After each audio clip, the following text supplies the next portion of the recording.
Hello, എല്ലാവർക്കും പുതിയ വീഡിയോയിലേക്ക് സ്വാഗതം. എല്ലാവരും സുഖമായിട്ടിരിക്കുന്നല്ലോ അല്ലേ? ഞാനിവിടെ സുഖമായിട്ടിരിക്കുന്നു കേട്ടോ. എങ്ങനെ പോകുന്നു പുതിയ വർഷമൊക്കെ 2025? എല്ലാവരും ഹാപ്പിയാണോ ഈ ഒരു വർഷത്തിൽ? ഞങ്ങളിവിടെ കുഴപ്പമൊന്നും ഇല്ലാണ്ട് ഇങ്ങനെ മുന്നോട്ട് പോകുന്നു, ദൈവാനുഗ്രഹം കൊണ്ട്. അപ്പം അങ്ങനെ ഈ 2025ൻ്റെ തുടക്കത്തിൽ ഞാൻ കഴിഞ്ഞ 2 വർഷം മുന്നേ ചെയ്യണമെന്ന് ആഗ്രഹിച്ച ഒരു കാര്യം, നമ്മളിപ്പം ഒരു കാര്യം ചെയ്യണമെന്ന് ആഗ്രഹിച്ചാലും അത് പല കാരണങ്ങൾ കൊണ്ടൊക്കെ നമുക്കത് ചെയ്യാൻ പറ്റാണ്ടൊക്കെ ആയിട്ട് വരുമല്ലോ. അപ്പോൾ എനിക്കങ്ങനെ മനസ്സിലൊരാഗ്രഹം ഉണ്ടായിരുന്നു, പക്ഷെ അത് മുഴുമിപ്പിക്കാൻ പറ്റിയിരുന്നുള്ളതാണ് കേട്ടോ. അപ്പോൾ അങ്ങനെ ആഗ്രഹിച്ചൊരു കാര്യം മറ്റൊരാൾ മുഖേന എനിക്കത് സാധ്യമായി കേട്ടോ. അപ്പം അതെന്നാന്ന് നിങ്ങളെ ജസ്റ്റ് ഒന്ന് കാണിച്ചൊക്കെ തരാമെന്ന് വിചാരിച്ച് ഞാൻ ഇന്നത്തെ വീഡിയോ കേട്ടോ. അപ്പം നമ്മൾ സാധാരണ കുഞ്ഞിലൊക്കെ ആയിരുന്ന സമയത്ത് എൻ്റെയൊക്കെ ഞാനൊക്കെ +2 ഡിഗ്രി പഠിക്കുന്നോടം വരെയൊക്കെ നമ്മുടെ ക്ലാസ്സുകളിലൊക്കെ ക്രിസ്മസ് ഒക്കെ ആകുമ്പോഴത്തേക്കും ക്രിസ്മസ് ഫ്രണ്ട് എന്നുള്ളൊരു സംഭവം ഉണ്ടല്ലോ. നമ്മുടെ ക്ലാസ്സിലെ ക്രിസ്മസ് ഫ്രണ്ട് ഇങ്ങനെ ചീട്ടിട്ടിട്ട് ഇങ്ങനത്തെ എടുക്കുക, അറിയാവുന്നതാണ്, നിങ്ങൾക്ക് അറിയാമല്ലോ കാര്യം. അപ്പം ഞാനൊക്കെ ഡിഗ്രിക്ക് പഠിക്കുന്നോടം വരെ ആ ഒരു ക്രിസ്മസ് ഫ്രണ്ട് അങ്ങനെ ഞങ്ങൾ ക്ലാസ്സിൽ ക്രിസ്മസ് ഒക്കെ ആകുമ്പോൾ അങ്ങനെ ക്രിസ്മസ് ഫ്രണ്ട് എന്നുള്ള ഒരു പരിപാടി ഞങ്ങൾ ചെയ്യുമായിരുന്നു കേട്ടോ. പിന്നെ അതൊക്കെ കഴിഞ്ഞ് ഞാൻ ജോലിക്ക് കയറിയ സമയത്താണെങ്കിലും നാട്ടിലൊക്കെ ആണെങ്കിൽ അത് ചെയ്യുമായിരുന്നു. പിന്നെ ബാംഗ്ലൂർ വർക്ക് ചെയ്തുകൊണ്ട സമയത്തും ചെയ്യുമായിരുന്നു കേട്ടോ. പിന്നെ അതൊക്കെ കഴിഞ്ഞ് ഇവിടെ വന്നു കഴിഞ്ഞ ശേഷം ആ ഒരു രീതി ഇവിടെ പണ്ടേ ആ ഒരു രീതി ഇവിടെ ഇല്ല, പൊതുവെ ആർക്കും അറിയത്തില്ല എന്നുള്ളതാണ് മെയിനായിട്ടുള്ളൊരു കാര്യം. പിന്നെ അത് എന്താ പറയണ്ടേ, ഇവിടെ അങ്ങനെ ഇല്ലാത്തത് കൊണ്ട് പിന്നെ ആരും അതിനൊരു ഇനിഷ്യേറ്റീവ് എടുത്തത് ചെയ്യാൻ നിന്നില്ല കേട്ടോ. പക്ഷേ ഷിജോ ആണെങ്കിൽ എല്ലാ വർഷവും ഷിജോയുടെ എല്ലാ ക്ലാസ്സിലും ഈ ഒരു സംഭവം ഇല്ല. പക്ഷേ ക്രിസ്മസ് ആകുമ്പം ഷിജോയുടെ ക്ലാസ്സിൽ മാത്രം ഷിജോ ക്രിസ്മസ് ഫ്രണ്ട് ഇടാറുണ്ട് കേട്ടോ. അങ്ങനെ ഈ വർഷം ക്രിസ്മസ് ഫ്രണ്ട് ഇട്ടു. ഷിജോയ്ക്ക് ബഡ്ജറ്റ് 200 ആയിരുന്നു കേട്ടോ. 200 രൂപയ്ക്കുള്ളിൽ ഒതുങ്ങുന്ന സാധനം മേടിച്ച് കൊടുക്കണം എന്നായിരുന്നു ബഡ്ജറ്റിൽ. അപ്പം ഷിജോ ഒരു ബുക്കാണ് മേടിച്ചു കൊടുത്തത്, ഒരു സ്റ്റുഡൻറ്റിന് ഒരു ബുക്ക് മേടിച്ചു കൊടുത്തു. പിന്നെ അപ്പം അങ്ങനെ ഷിജോയ്ക്ക് കിട്ടിയ ഒരു ഗിഫ്റ്റ്, അത് സത്യം പറഞ്ഞാൽ എൻ്റെ ഒരു ആഗ്രഹമായിരുന്നു. എനിക്കത് ചെയ്യണമെന്ന് ആഗ്രഹിച്ചിരുന്ന ഒരു കാര്യമായിരുന്നു. ഒരു മെമ്മറി ആയിട്ട് ഇങ്ങനെ സൂക്ഷിച്ച് വെക്കണം എന്ന് ആഗ്രഹിച്ചു. അങ്ങനെ അതെടുത്ത് ചെയ്ത് മെമ്മറി ആയിട്ട് സൂക്ഷിച്ച് വെക്കണം എന്ന് ആഗ്രഹിച്ച ഒരു കാര്യമാണ് അത്. ഷിജോ ആദ്യം എന്നെ കാണിച്ചൊന്നുമില്ലത്, പിന്നെ ഇങ്ങനെ പറഞ്ഞ് ഇന്ന സാധനമാണ് കിട്ടിയത്. പക്ഷേ ഷിജോ 2 ദിവസം സ്കൂളിൽ തന്നെ അത് എടുക്കാൻ മറന്നുപോയി. സ്കൂളിലെ കബറിൻ്റെ ഉള്ളിൽ തന്നെ അത് വെച്ചിട്ടുണ്ടായിരുന്നു, അതെടുക്കാൻ മറന്നു. പക്ഷേ എൻ്റെ അടുത്ത് പറഞ്ഞത് ഇന്ന സംഭവമാണ് കിട്ടിയെന്നുള്ളത്. പക്ഷേ എൻ്റെ അടുത്ത് പറഞ്ഞപ്പോൾ ഞാൻ ഇത്രയ്ക്കൊന്നും പ്രതീക്ഷിച്ചില്ലായിരുന്നു കേട്ടോ. പക്ഷേ അത് ഇന്നലെ ഷിജോ എടുത്തുകൊണ്ട് കൊണ്ടുവന്നപ്പം എൻ്റെ കയ്യിൽ അത് ഇന്ന് രാവിലെയാണ്. എന്നിട്ട് ഷിജോ അത് ബാഗിൽ നിന്ന് പുറത്തെടുക്കുന്നു കേട്ടോ. ഇന്നലെ കൊണ്ടുവന്നുള്ള കാര്യമൊന്നും എനിക്കറിയത്തില്ലായിരുന്നു, ബാഗിൽ ഉണ്ടെന്നുള്ള കാര്യമൊന്നും എനിക്കറിയത്തില്ലായിരുന്നു. ഇന്നത് രാവിലെ ബാഗിൽ നിന്ന് പുറത്തെടുത്തു. സ്കൂളിൽ പോകുന്ന നേരത്ത് പുറത്ത് ടേബിളിൽ വെച്ചു. എന്നിട്ട് പറഞ്ഞു ഇതാണ് ക്രിസ്മസ് ഫ്രണ്ട് എന്ന് പറഞ്ഞു. അപ്പോൾ ഞാൻ വേഗം ഷിജോ പോയി കഴിഞ്ഞിട്ട് ജസ്റ്റ് ഓപ്പൺ ചെയ്ത് നോക്കി. എനിക്ക് ഒരുപാട് സന്തോഷം തോന്നി കേട്ടോ. ഞാൻ ചെയ്യണമെന്ന് ആഗ്രഹിച്ച ഒരു കാര്യമായിരുന്നു, അത് എനിക്ക് എൻ്റെ കയ്യിൽ കിട്ടി. ഈ പുതിയൊരു വർഷത്തിൽ എനിക്കത് കിട്ടി. അപ്പം ഞാനത് നിങ്ങളെ ജസ്റ്റ് ഒന്ന് കാണിച്ചു തരാം കേട്ടോ. നിങ്ങൾ പലരും ഇതൊക്കെ ചെയ്ത് വെച്ചിട്ടുള്ള കാര്യമായിരിക്കും. ഞാനത് ഒത്തിരി ചെയ്യാനൊക്കെ, പൊതുവെ പെൺകുട്ടികളായിരിക്കും അത് കൂടുതൽ ചെയ്ത് വെക്കൽ. കാരണം ഒരു മെമ്മറി ആയിട്ട് പിന്നീട് അത് കാണാനും സൂക്ഷിക്കാനൊക്കെ അങ്ങനെയൊക്കെ ചില ആൾക്കാരെങ്കിലും കാണും അങ്ങനെയൊക്കെ ഉള്ളവർ. അപ്പം ഞാൻ നിങ്ങളെ കാണിച്ചു തരാം കേട്ടോ അതെന്നാന്ന്. അപ്പം ഇതാണ് കേട്ടോ ഷിജോയ്ക്ക് കിട്ടിയ ക്രിസ്മസ് ഫ്രണ്ട്. ഇങ്ങനെ ഒരു കവർ. ഇതെല്ലാം ആ കുട്ടി തന്നെ ഉണ്ടാക്കിയതാണ് കേട്ടോ. ഒന്നും എന്നാ പറയണ്ടേ, പുറത്തുനിന്ന് മേടിച്ചതല്ല. ഇതും ആ കുട്ടി തന്നെ ഉണ്ടാക്കിയതാണ്. അതും ആ കവറടക്കം ഒത്തിരി മനോഹരമാണ് കേട്ടോ. പിന്നെ അതിൻ്റെ അകത്ത് ഉള്ള സംഭവം ഞാൻ കാണിച്ചു തരാം. ഇതാണ് കേട്ടോ. ഇങ്ങനെ 2 കവറുണ്ട്. ഒത്തിരി ക്യൂട്ടാണ് കേട്ടോ അത് കാണാൻ, നല്ല ഭംഗിയുണ്ട് കാണാൻ. കവറടക്കം അടിപൊളിയാണ്. അപ്പോൾ ഇതിൻ്റെ അകത്തുള്ള സംഭവം എന്നാന്ന് വെച്ചാൽ ഇങ്ങനെയൊരു കുറിപ്പ്. അത് ഷിജോയ്ക്ക് വേണ്ടിയുള്ളൊരു കുറിപ്പാണ് കേട്ടോ. ഞാൻ ജസ്റ്റ് നിങ്ങളൊന്ന് വായിച്ചിരിപ്പിക്കുക എന്നാണ്. Thank you for being the reason I believe in myself. Teachers like you don't just teach, they shape leaves. Not the point കേട്ടോ.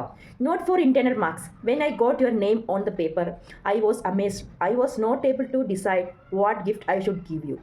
You helped me to learn one great thing, that it is staying on your discussion and not thinking of others. Thank you so much, sir, for every little help. Open the next one. I don't think there is anything better than this. ഇതാണ് കേട്ടോ ഈ ഒരു കുറിപ്പിലുള്ളത്. അപ്പം നമുക്ക് അടുത്ത packet തുറക്കാം കേട്ടോ. അടുത്ത കവർ തുറക്കാം. ഇത് ഞാൻ ഭദ്രമായിട്ട് ഇതിൻ്റെ അകത്ത് തന്നെ വെക്കുന്നുണ്ട്. എനിക്ക് ഒരുപാട് ഇഷ്ടപ്പെട്ടു ഈ ഒരു ചെറിയൊരു ഇത്ര ക്യൂട്ടായിട്ടുള്ളൊരു കവർ. അപ്പോൾ അടുത്തതും അതേപോലെ തന്നെ കുറച്ച് വലുതായിട്ടുള്ളൊരു കവറാണ് കേട്ടോ. അതിൽ 9 സിനോണിമസ് ഓഫ് ലവ് എന്നാണ് കേട്ടോ അതിൻ്റെ ഒരു ഹെഡിങ് ഇത് കേട്ടോ. 9 സിനോണിമസ് ഓഫ് ലവ്. അപ്പം ഇത് നമുക്ക് ജസ്റ്റ് തുറന്ന് നോക്കാം കേട്ടോ. അതിൻ്റെ അകത്ത് 9 വേറെ പാക്കറ്റായിട്ടാണ് കേട്ടോ ഉള്ളത്.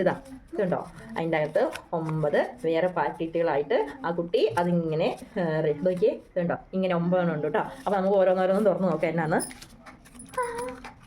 ഫസ്റ്റ് പാക്കറ്റിലാണ് ഇത് കണ്ടോ, ഇതാണ് കേട്ടോ ഞങ്ങൾ ഏറ്റവും ലേറ്റസ്റ്റ് ആയിട്ട് എടുത്ത ഫോട്ടോയാണ് കേട്ടോ ആദ്യം വന്നത് ആ കുട്ടി ചെയ്തത്. ഈ ഒരു ഫോട്ടോ ഞാനിത് ഇങ്ങനെ, അതായത് നമ്മുടെ എടുക്കുന്ന ഫോട്ടോസൊക്കെ ഇങ്ങനെ ചെയ്ത് വെക്കണം, ഇങ്ങനെ ചെയ്തിട്ട് ഒരു സെൽഫ് ഡയറി മേടിച്ചിട്ട് അത് തൊട്ടിച്ച് വെക്കണം എന്നൊക്കെ ആഗ്രഹിച്ച കാര്യമാണ് കേട്ടോ.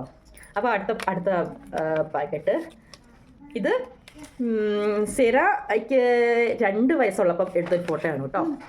അപ്പം ഇപ്പോൾ സെറായിക്ക് എത്ര വയസ്സായി നോക്കിയേ? 8 വയസ്സായി. അപ്പം അത്രയും പഴക്കമുണ്ട് ഈ ഒരു ഫോട്ടോയ്ക്ക്. അതാണ് കേട്ടോ ഇത്, ഈ ഒരു ഫോട്ടോ.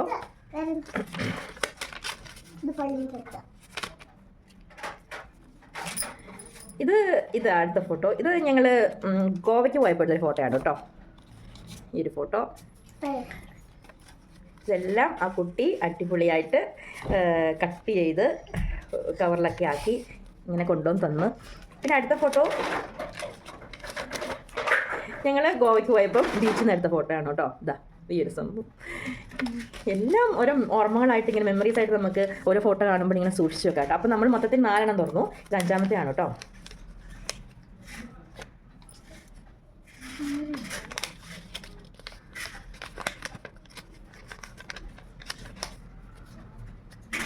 ഇത് സ്റ്റക്കായിട്ടുണ്ട്. ഇതും ലേറ്റസ്റ്റ് ആയിട്ട് എടുത്തൊരു ഫോട്ടോയാണ്. ഞങ്ങൾ വെഡ്ഡിങ്ങിന് പോയപ്പോൾ എടുത്തൊരു ഫോട്ടോയാണ് കേട്ടോ ഇത്. ഇതായത് ഞാൻ ഒരു സെൽഫ് ഡയറി മേടിച്ചിട്ട് അതിൻ്റെ ഇതെല്ലാം ഒട്ടിച്ച് വെക്കും. അപ്പം ഇത് 7ാമത്തെ.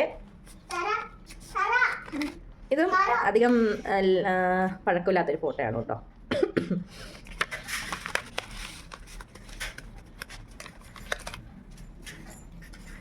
ഇത് 8ാമത്തെ കേട്ടോ. 8ാമത്തെയാണ്. ഞാനിപ്പോഴാട്ടോ തുറക്കുന്നത്. ഞാനിനി മുന്നേ ജസ്റ്റ് ഒന്നും തുറന്നു നോക്കിയിട്ടില്ലായിരുന്നു. ഇത് എനിക്ക് ഒരുപാട് ഇഷ്ടമുള്ളൊരു ഫോട്ടോയാണ് കേട്ടോ. സെറായ്ക്ക് 1 വയസ്സ് ആയില്ല, 1 വയസ്സായിരുന്നു. 1 വയസ്സ് കഴിഞ്ഞപ്പോൾ ഉള്ള ജസ്റ്റ് ഒരു ഫോട്ടോയാണ് കേട്ടോ ഇത്. എനിക്ക് ഒരുപാട് ഇഷ്ടമുള്ളൊരു ഫോട്ടോയാണിത്. സെറയാണ് കേട്ടോ ഇത്. എൻ്റെ മൂത്ത മോളാണിത്. ഈ ഒരു ഫോട്ടോ എനിക്ക് ഒത്തിരി ഇഷ്ടമാണ് കേട്ടോ.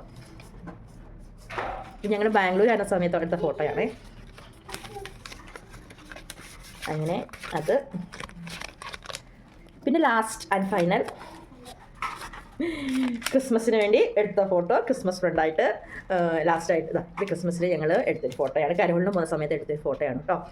അതിനോടനുബന്ധിച്ച് തന്നെയുള്ളൊരു, അതിനോട് ബന്ധപ്പെട്ട് തന്നെയുള്ളൊരു ഫോട്ടോ, ക്രിസ്മസ് ഫ്രണ്ടിന് കിട്ടിയ ഒരു ഗിഫ്റ്റാണ്. അപ്പോൾ രണ്ടും റിലേറ്റഡ് ആണെന്ന് നോക്കി. ഏതായാലും ഇതാണ് ലാസ്റ്റ് 9ാമത്തെ. അപ്പം 9 സിനോണിമസ് ഓഫ് ലവ്. അപ്പം ഇത് ഞാൻ എന്തായാലും ഞാൻ പറഞ്ഞൊരു സെൽഫ് ഡയറി അതിൻ്റെ അകത്ത് ഞാൻ ഇത് ഒട്ടിച്ച് ഭദ്രമായിട്ട് വെക്കും. ഷിജോയ്ക്കും എനിക്കും ഒരു ഓർമ്മയായിട്ട് എപ്പോഴും ഇതുണ്ടാവും ഞങ്ങളുടെ കൂടെ. അപ്പം അതൊക്കെ സെറ്റ് ചെയ്തിട്ട് ഞാൻ അടുത്ത വീഡിയോ കാണിക്കാം കേട്ടോ. ജസ്റ്റ് നിങ്ങളെ കാണിച്ചു തരാം. അപ്പോൾ ഇതാണ് 2025 ഒരു സന്തോഷിക്കാൻ ആയിട്ട് ഉണ്ടായൊരു കാര്യം. അപ്പം നിങ്ങൾക്ക് ഇഷ്ടമായെന്ന് വിചാരിക്കുന്നു. പറ്റുന്നവരൊക്കെ ഇങ്ങനെ ഓരോ മെമ്മറീസൊക്കെ ഇങ്ങനെ സൂക്ഷിച്ച് വെക്കുക. എനിക്കിത് ചെയ്യാൻ പറ്റിയിട്ടുണ്ടായിരുന്നില്ല. പക്ഷേ ദൈവാനുഗ്രഹം കൊണ്ട് വേറൊരാൾ മുഖേന എനിക്ക് ഈ സംഭവം എൻ്റെ കയ്യിൽ കിട്ടി. ഏതായാലും ആ കുഞ്ഞിന് ഒരുപാട് നന്ദി. Thank you so much. അപ്പം വീഡിയോ കാണുന്നവരൊക്കെ ഒരുപാട് നന്ദിയുണ്ട്. സപ്പോർട്ട് ചെയ്യുന്നവർക്കൊക്കെ ഒരുപാട് നന്ദി. പുതുതായിട്ട് വീഡിയോ കാണുന്നവർ ആരെങ്കിലും ഉണ്ടെങ്കിൽ സപ്പോർട്ട് ചെയ്യാൻ മറക്കരുത്. വീഡിയോസൊക്കെ കാണുക, ഇടുന്ന റീൽസൊക്കെ കാണുക. സബ്സ്ക്രൈബ് ചെയ്യാത്തവരൊക്കെ സബ്സ്ക്രൈബ് ചെയ്യുക. ഓക്കെ, അപ്പം അടുത്ത വീഡിയോ കാണാം. ബൈ. നല്ലൊരു ദിവസം ആശംസിക്കുന്നു കേട്ടോ. Okay, by.